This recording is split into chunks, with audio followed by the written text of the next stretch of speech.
likely to film videos if I can just pick up and speak from the heart.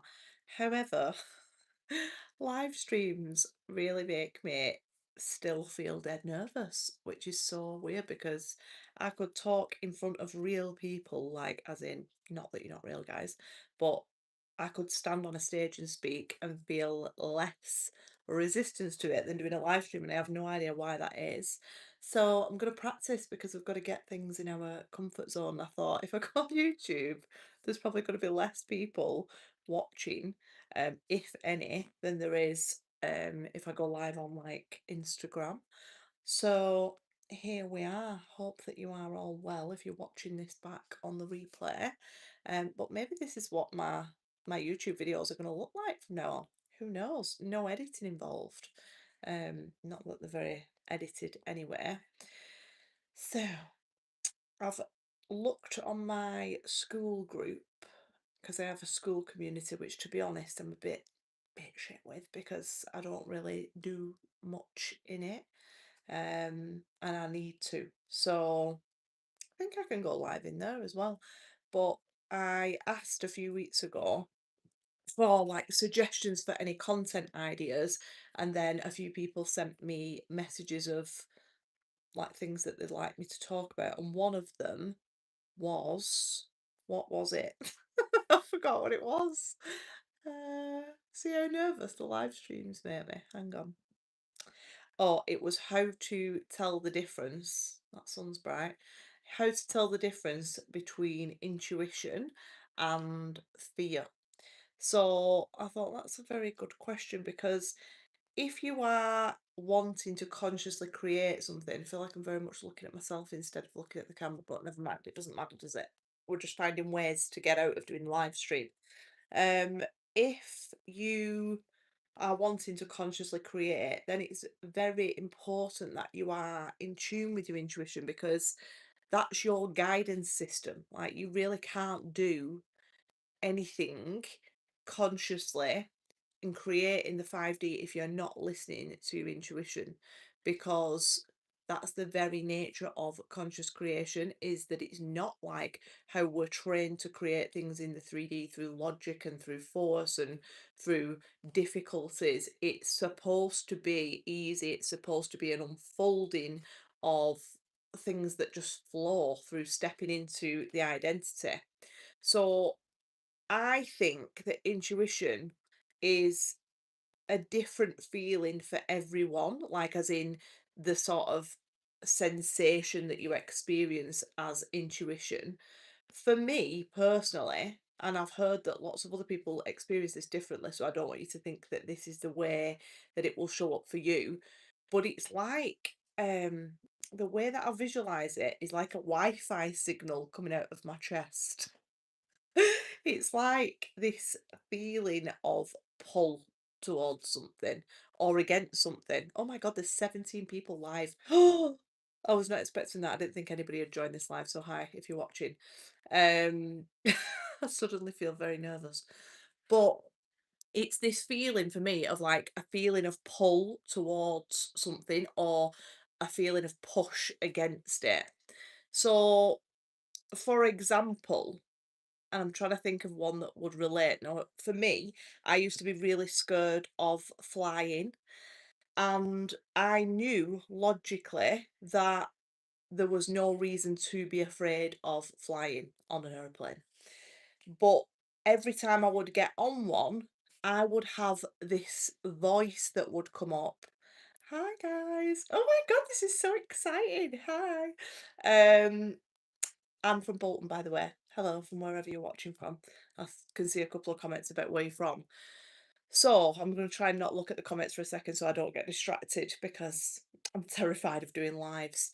But I would get to the airport and I'd be really, really nervous about getting on the plane. I'd start being like, "Ugh," and all of these thoughts would come up. So it would be like a bank of memories of watching things on TV about plane crashes, and all of the noise of the engine would be like louder in my mind than it actually was. I'd be hyper focused on scanning around the environment to see like if there was some kind of threat. It was very logic based. And that's often what will happen with fear is you will get that voice coming up and you'll get that need for, that like logical thing telling you why you shouldn't do this thing. So right now, for example, I'm that voice is coming up for me and it's like, oh my God, what if you say something wrong? Like, what if you need to delete this afterwards? It's all these like logical voices that come up in your mind. That's not your intuition. That is fear. And that fear is based off your programming and the identity that you hold that says that it's not safe for you to do a certain thing. And it is, generally speaking.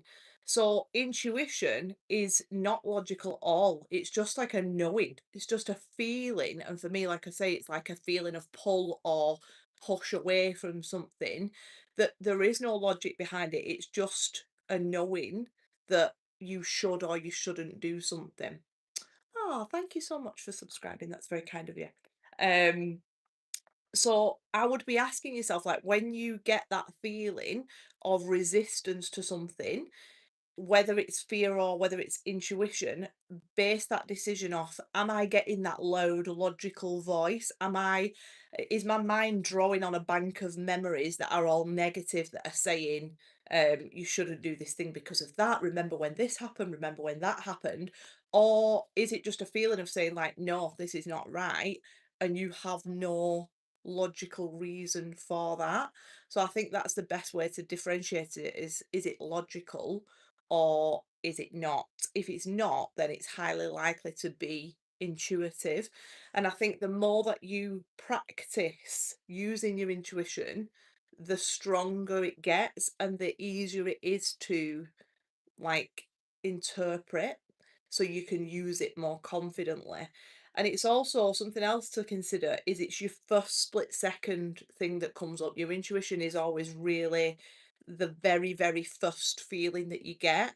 And then you will often get your logical part of your mind trying to convince you that it's something else. So for example, like if you were let's say I don't know, like if you were playing like a game, like a right, I'll give you an example. So years ago, I played this game. We were on holiday somewhere and there was like this game on the stage and it was called Open the Box. And you had to pick a key out of a bag of about six or seven keys. And I could see the keys in the bottom of the bag. And immediately I knew which key it was that would open the box. It was just like an intuitive feeling. And I went to get that one. And then I was like, oh no, it's that one. Like, and I was thinking, oh shit, which one is it? Is it that one or is it this one? And I went with my intuitive guidance, the first one that came up, and it was the right one. But your logic will usually try to like stop you and interfere with that intuitive guidance. So that is my experience of what intuition feels like. And some ways that you can practice using your intuition is in everyday life, like be asking yourself, what am I feeling pulled to rather than what's logical? So if you are out on a walk, this is another example of like where this has happened in my life, and they're just really small, like trivial examples, but to show you how it might show up in your life. I often walk in my local area, like in the countryside part of where I live, and when I'm walking, I tend to go down the same route. I tend to go to the same place. Thank you. I'm just reading some of your comments there. Um, so I'll tend to walk on the same path. I'll go the same way. I know where I'm going. It's logical. I know how long it takes me. And then one day, I just got that feeling of pull to go down another path. There was no logic behind it. Logically, it probably would have taken longer to get to where I was going, but I went down that path and then I ended up bumping into somebody and having a conversation with a person that I've not seen for years, and that conversation then ended up unfolding in something positive that happened in my life that I was consciously creating, if that makes sense.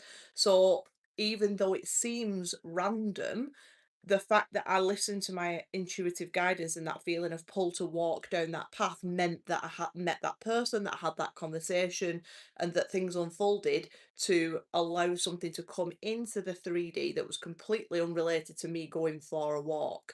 And how many times in your life do you think, oh, I really want to do this, but I should do this? And when we're saying, oh, I should do this, even though you're feeling the pull to do something else, you're not listening to your intuitive guidance, and that is going to keep you stuck in that sort of logical 3D world. So my advice would be to listen to that feeling, ignore the logic and follow that guidance, because that is always taking you to where you need to be in order for you to get what it is that you desire. So that's what I am going to leave that with. I'll just stay on for a couple more minutes in case anybody's got any questions about like intuition or anything that you want to ask. But I've thoroughly enjoyed doing my first YouTube live stream. I feel like I'm going to do loads of them now because I've brought it into my comfort zone. So thank you so much. I don't actually know how it works properly, so I'm just going to look and check that I've not missed any comments. And I'm hoping that this just like uploads to my channel, hopefully. But yeah, thank you for subscribing if you have. I really appreciate that. And if you found any value while you're watching it on the replay, I would love you to subscribe. And I will see you later. Mwah. Love you, bye.